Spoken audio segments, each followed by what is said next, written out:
ಅದಕ್ಕೂ ಇದಕ್ಕೂ ಏನು ಸಂಬಂಧ ಇರೋದಿಲ್ಲ. ದಯವಿಟ್ಟು ಯಾರು ತಪ್ಪಾಗಿ ಅರ್ಥೈಸ್ಕೊಳ್ಬೇಡ್ರಿ. ನಮ್ಮದು ಎಲೆಕ್ಷನ್ ಆಡ್ಬೋದು, ಅದಕ್ಕೂ ಮತ್ತು ಈ ಕೋರ್ಟ್ ಆದೇಶಕ್ಕೂ ಯಾವುದೇ ಸಂಬಂಧ ಇಲ್ಲ. ಇನ್ನು ಮುಂದೆ 8ನೇ ತಾರೀಕಿಂದ ಮುಂದೆ ಜಾತಿ ಪ್ರಮಾಣ ಪತ್ರ ಬಳಸಂಗಿಲ್ಲ, ಫೈನಲ್ ಆರ್ಡರ್ ಆಗೋ ತನಕ ಅಂತ ಆದೇಶ ಆಗಿರೋದು.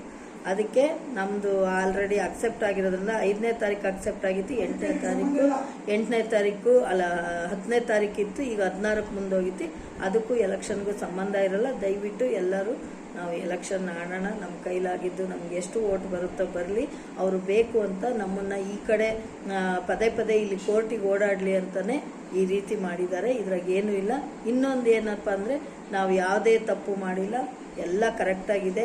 ಯಾವ ನಮ್ಮ ಜಾತಿ ಪ್ರಮಾಣ ಪತ್ರ ಸೌತಲ್ಲಿ ತಗೊಂಡು ರಾತಲ್ಲಿ ತಗೊಂಡು ಏನೇನು ಹಾಕಿದಾರಲ್ವ, ನಾವು ಸೌತಲ್ಲಿ ತಗೊಂಡ್ರು ಕಾನೂನುಬದ್ಧವಾಗಿ ತಗೊಂಡಿರೋದು.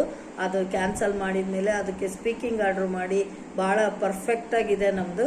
ಯಾವುದು ಏನೂ ಆಗಲ್ಲ. ಯಾರು ಗೊಂದಲ ಮಾಡ್ಕೋಬೇಡ್ರಿ. ಜೈ ಹಿಂದ್, ಜೈ ಬೇಡ ಜಂಗ.